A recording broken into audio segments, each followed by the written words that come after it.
പിണറായി വിജയൻ ഇന്ന് പാർട്ടി സമ്മേളനത്തിൽ അവതരിപ്പിച്ച, അത് 2022 സമ്മേളനത്തിൽ അവതരിപ്പിച്ചതുപോലെ നവകേരളത്തിനായുള്ള പുതിയ വികസന രേഖയുണ്ടല്ലോ, അതേക്കുറിച്ചായിരുന്നു എൻ്റെ ചോദ്യം. അതിലെ പരാമർശങ്ങൾ, അതിന്മേൽ 4 മണിക്കൂർ ചർച്ച നടന്നു എന്നാണ് ഞങ്ങളുടെ റിപ്പോർട്ടർമാർ റിപ്പോർട്ട് ചെയ്യുന്നത്. അപ്പോൾ അത് ഈ പറയുന്ന പാർട്ടി ലൈൻ അനുസരിച്ചാണോ എന്നാണ് എൻ്റെ ചോദ്യം.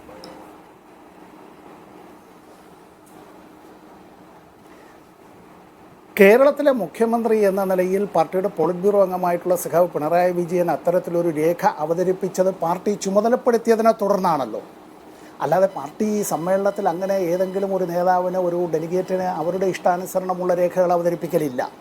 ആ അവതരിപ്പിക്കുന്ന രേഖ എന്നുള്ളത് പാർട്ടിയുടെ ബന്ധപ്പെട്ട ഘടകങ്ങളിൽ ചർച്ച ചെയ്ത് തീരുമാനിച്ചതായ ഒരു കാര്യം ഇന്ന ആളിനെ ചുമതലപ്പെടുത്തി അവിടെ അവതരിപ്പിക്കുകയാണ്. ഇതിലാണ് ഇപ്പോൾ താങ്കൾ പറഞ്ഞതുപോലെ 4 മണിക്കൂർ. ഞാൻ അതിൻ്റെ സമയത്തിനെ സംബന്ധിച്ചൊന്നും ഞാനിപ്പോൾ പറയാൻ ആഗ്രഹിക്കുന്നില്ല.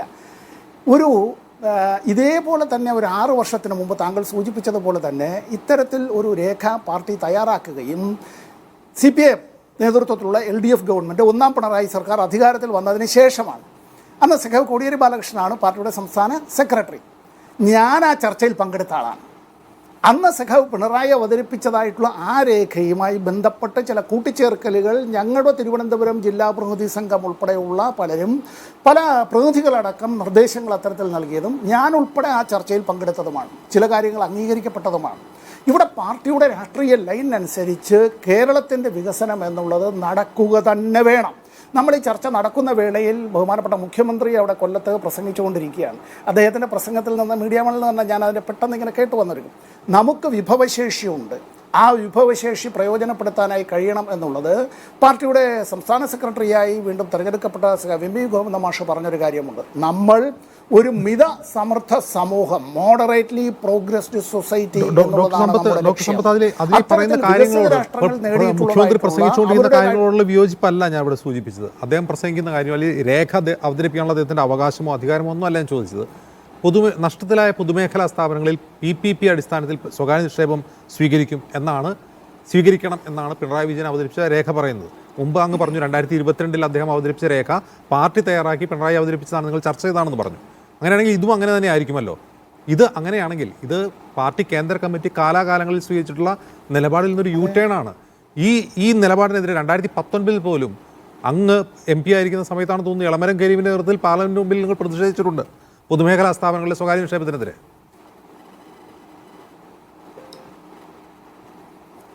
ഞാനത് പറയാം. പൊതുമേഖലാ സ്ഥാപനങ്ങൾ സ്വകാര്യവൽക്കരിക്കുന്നതും നഷ്ടത്തിൽ തന്നെ പ്രവർത്തിച്ചു കൊണ്ടിരിക്കുന്ന പൊതുമേഖലാ സ്ഥാപനങ്ങൾ അതിൻ്റെ മാനേജ്മെൻറ്റ് മുതൽ അടിമുടി അത്തരം കാര്യങ്ങളിൽ നവീകരണം, അതിൻ്റെ എഫിഷ്യൻസി വർദ്ധിപ്പിച്ചുകൊണ്ട് അത് ലാഭകരമായി പ്രവർത്തിപ്പിക്കുന്നതിന് വേണ്ടി സ്വകാര്യ മൂലധന നിക്ഷേപം അതിലേക്ക് ക്ഷണിക്കുന്നതും രണ്ടും രണ്ടാണ്. തിരുവനന്തപുരത്തെ അന്തർദേശീയ വിമാനത്താവളം VP സിംഗിൻ്റെ ഗവൺമെൻറ്റിൻ്റെ കാലത്ത് സഖാവ് നായനാർ മുഖ്യമന്ത്രിയായിരിക്കുമ്പോഴാണ് ഇന്ത്യയിൽ ആദ്യമായി സ്വാതന്ത്ര്യത്തിന് ശേഷം ഒരു വിമാനത്താവളം, അന്തർദേശീയ വിമാനത്താവളം പ്രഖ്യാപിച്ചത്. ഓർമ്മയുണ്ടല്ലോ? ആ വിമാനത്താവളം ലാഭത്തിൽ പ്രവർത്തിച്ചു കൊണ്ടിരുന്ന വിമാനത്താവളത്തെയാണ് ഇന്ത്യ ഗവൺമെൻറ് സ്വകാര്യവൽക്കരിച്ചതാണല്ലോ. ഞാനും മീഡിയ വണ്ണിൻ്റെ ചങ്ങാതിമാരുമെല്ലാം ഇരിക്കുന്നതിൻ്റെ വളരെ അടുത്താണ് തിരുവനന്തപുരത്തെ HLL ലിമിറ്റഡ്. ഞാനതിലെ CIT യൂണിയൻ്റെ ഭാരവാഹി കൂടിയാണ്. പഴയ ഹിന്ദുസ്ഥാൻ ലാറ്റക്സ് ആണ്. ലാഭത്തിലാണ് പ്രവർത്തിച്ചു കൊണ്ടിരിക്കുന്നത്. കോവിഡ് കാലത്ത് പോലും ഇന്ത്യ ഗവൺമെൻറ്റിന് 100 കോടിക്കണക്കിന് രൂപയുടെ ഡിവിഡൻഡ് നൽകിയതാണ്. അത് സ്വകാര്യവൽക്കരിക്കാനാണ് വെച്ചിരിക്കുന്നത്. BPCL, Indian oil corporation, ONGC എല്ലാം സ്വകാര്യവൽക്കരിക്കാനാണ് വെച്ചിരിക്കുന്നത്. വരേണ്ട കാര്യമില്ല. ഇത് രണ്ടും തന്നെയാണ്. ഒരു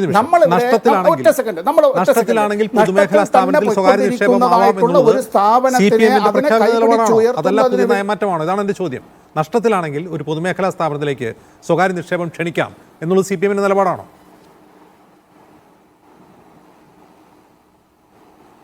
നഷ്ടത്തിലാണ്. ഇതിൽ തന്നെ ഇത് വളരെ നമ്മൾ ഈ 1 മണിക്കൂർ കൊണ്ടുള്ള ചർച്ചയിൽ തീരുന്ന ഒരു കാര്യമല്ല. താങ്കൾ സൂചിപ്പിച്ചതുപോലെ അവിടെ 4 മണിക്കൂറല്ല ചർച്ച അവിടെ നടന്നത്. അതിൽ കൂടുതൽ ചർച്ച നടന്നു ഈ കാര്യത്തിന്. അതിന് മുമ്പ് തന്നെ മണിക്കൂറുകളോളം പാർട്ടി സംസ്ഥാന കമ്മിറ്റിയും സംസ്ഥാന സെക്രട്ടേറിയറ്റ് ദിവസങ്ങളോളം എടുത്ത് ചർച്ച ചെയ്താണ്. നഷ്ടത്തിലാണ് എന്നുള്ളത് കൊണ്ട് എല്ലാം അങ്ങനെ ഈ സ്വകാര്യ മൂലധന നിക്ഷേപം വരിക എന്നുള്ളതല്ല. അങ്ങനെയാണെങ്കിൽ ഇപ്പോൾ ചോദിക്കാം, നിങ്ങൾ ബുക്ക് വാല്യൂവിൽ ഒരു കാര്യം നഷ്ടത്തിലാണ്, അതുകൊണ്ട് ഈ സ്വകാര്യ മൂലധനം എന്നുള്ളത് വരിക, ഇത് സ്വകാര്യവൽക്കരിക്കുക. സ്വകാര്യ മൂലധനം അവിടെ നിക്ഷേപിക്കലും സ്വകാര്യവൽക്കരിക്കലും രണ്ടും രണ്ടാണ്.